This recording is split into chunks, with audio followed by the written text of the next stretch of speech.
Hey everyone, it's Charles the Redneck Nerd coming at you with another knife review. This time, for the first time, with a folder. A Smith & Wesson. This is called the Large Swat. SWATLB. And I really like it. Blade length is 3.75. There's a straight edge. It is an assisted opener. In other words, press that button and its spring comes out. It also has two thumb studs, one on either side, that you can use to flick it out. Again, as soon as you get it started, it opens, and it opens well. It does have a little lock over here that will prevent you from opening it or prevent the lock from really moving and closing no matter what you do. Just an added set of safety. The blade is 4034 stainless steel. It does have a saber grind. It is a spear point. It is very slicey, is one thing I've found out. I've used it to do a couple of feather sticks just for fun, and I broke down some boxes. Big, heavy cardboard boxes that are used to ship manuals that my wife got for her new consulting gig. She's doing some education with Arkansas teachers through a company called Nova on crisis management.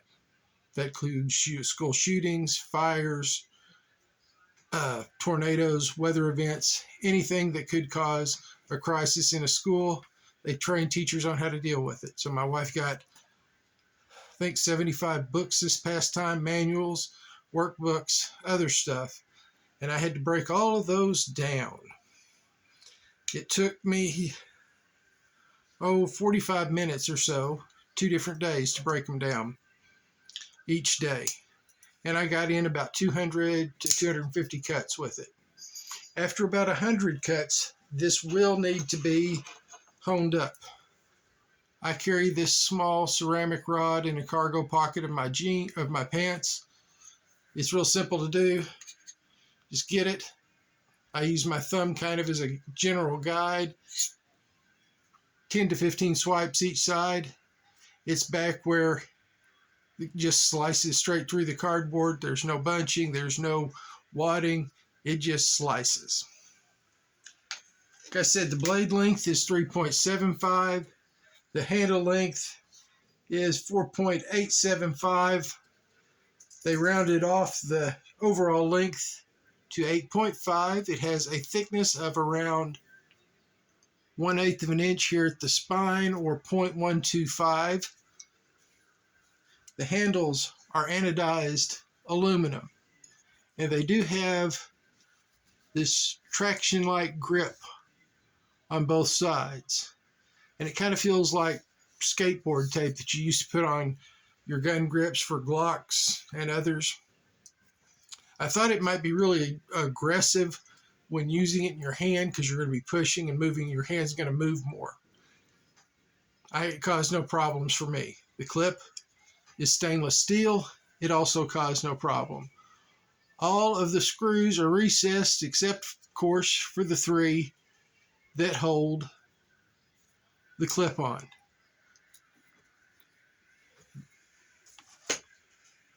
It weighs 5.8 ounces, and the going price at the 2 places I found it, I believe it was Blade HQ, Amazon, and Knife Center. $39.99 Amazon and Knife Center. I believe it was $49.99 at Blade HQ.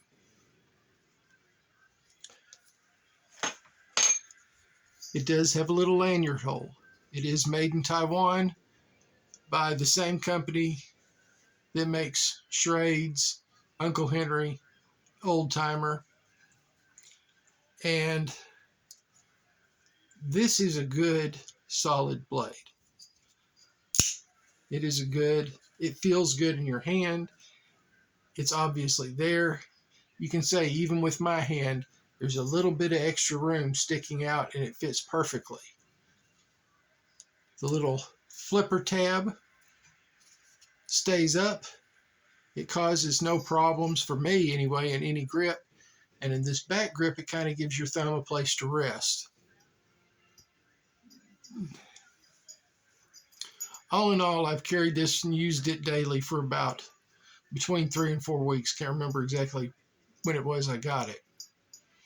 And for a month-long EDC carry, replacing my Gerber Empower Auto, it did well. It did everything I could ask of it.